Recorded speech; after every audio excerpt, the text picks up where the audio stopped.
ఎందరో మహానుభావులు అందరికీ నాయక వందనములు. ఈరోజు మనం గద్య భాగమునందు సేంద్రియ వ్యవసాయం గురించి చూద్దామండి. రచించిన కవి ఎవరంటే రచయితల బృందం గారు.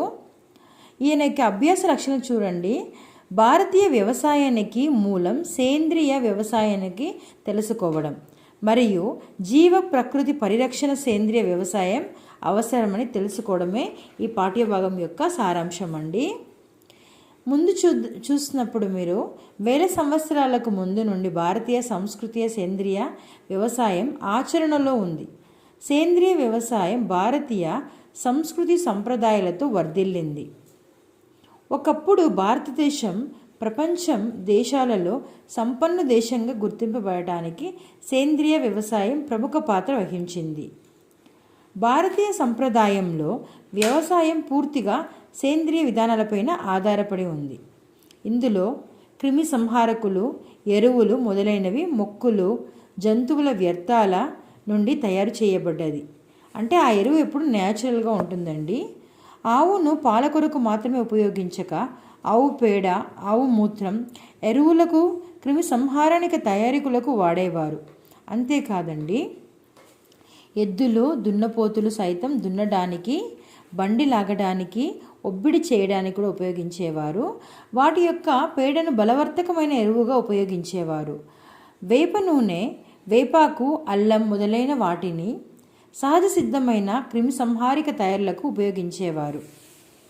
మరియు భారతదేశంలో 1950వ సంవత్సరం నుండి 60 వరకు కరువులు, ఆకలి మరణాల వలన అత్యవసర పరిస్థితులతో ఆహార ఉత్పత్తులు అధికం చేయవలసిన పరిస్థితి ఎదురైంది. అంటే మన యొక్క కరోనా వచ్చింది కదండి, అలాగే పెరుగుతున్న జనాభా ఆహార అవసరాలకు పూర్తి చేయడానికి ప్రభుత్వం ఆహార ఉత్పత్తులను దిగుమతి చేయవలసిన పరిస్థితి ఎదురైంది. అందువలన ప్రారంభమైన హరిత విప్లవంలో సేంద్రియ ఎరువుల స్థానంలో రసాయనిక ఎరువులు మరియు సేంద్రియ క్రిమిసంహారణకంలో స్థానంలో రసాయనిక క్రిమిసంహారణ చోటు చేసుకున్నాయండి. అంటే కాయగూరలు, పండ్ల స్థానంలో సంకర అంటే హైబ్రిడ్ కూరగాయలు పండించబడినాయి. అధిక ఉత్పత్తిని దృష్టిలో పెట్టుకుని సంకర విత్తనాలు వాడటం మొదలైంది. అంటే హైబ్రిడ్ విత్తనాలు. సంకర వ్యవసాయ ఉత్పత్తులు అధికమయ్యాయి. న్యాచురల్గా లేకుండా మనకి ఎలా దొరుకుతుందంటే హైబ్రిడ్గా దొరుకుతుందన్నమాట.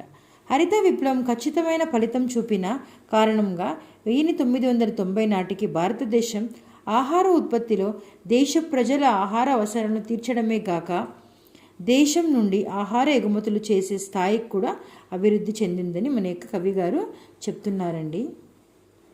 ఈ పాఠ్యభాగాన్ని సారాంశం మీరు తప్పకుండా చదవాలని కోరుకుంటున్నానండి. నెక్స్ట్ వీడియో మీకు కంటిన్యూ చేస్తాను నేను. ధన్యవాదములు.